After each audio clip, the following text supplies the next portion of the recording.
ఆంధ్రప్రదేశ్ తమిళనాడు అవుతుందా? లేకపోతే తెలంగాణ అవుతుందా? చూడాలి. కర్ణాటక అవుతుంది. కర్ణాటకలో కూటములు కట్టినటువంటి సందర్భంలో విజయాలు సాధ్యమవుతా వచ్చినాయి. తెలంగాణలో కూటమి కట్టిన వైఫల్యం నడిచింది. అది చూసాం. అయితే ఆంధ్రప్రదేశ్‌కి, తమిళనాడుకి ఎందుకు పోటీ చెప్పాల్సి వచ్చిందంటే వన్ సైడెడ్ విక్టరీ అన్నటువంటి 2014లో నెక్ టు నెక్ ఫైట్ వచ్చింది. 2019లో వన్ సైడెడ్ విక్టరీ.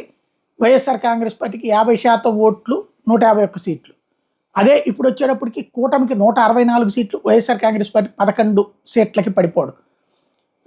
ఈ సంక్షేమాలకు సంబంధించి కూడా తమిళనాడుతోనే పోటీ. ఎందుకంటే వాళ్ళన్నీ కూడా అట్లాంటివే ఇస్తూ ఉంటుంటారు. వాటి ప్రకారం నడుస్తూ ఉంటుంది. ఆ తరహా రాజకీయమే నడుస్తుంది ఇక్కడ కూడా.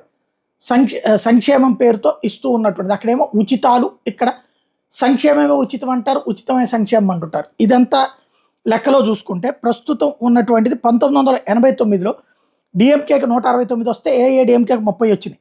అప్పుడు జయలలిత ఏఐఏడిఎంకే అయితే జానకి గ్రూప్ విడిగా ఉండేది.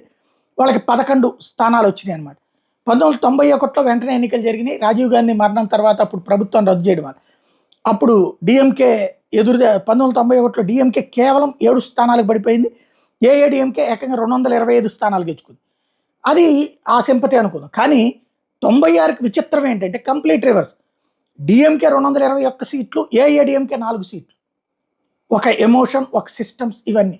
కాబట్టి ఇప్పుడు వైసీపీ, ఆంధ్ర కూడా, తెలంగాణ ఏదైతే తెలుగుదేశం వైఎస్ఆర్ కాంగ్రెస్ పార్టీల మధ్యన ఈ దోబూచులాట ఉంటుందా, ఎలా ఉంటుందో చూడాలి.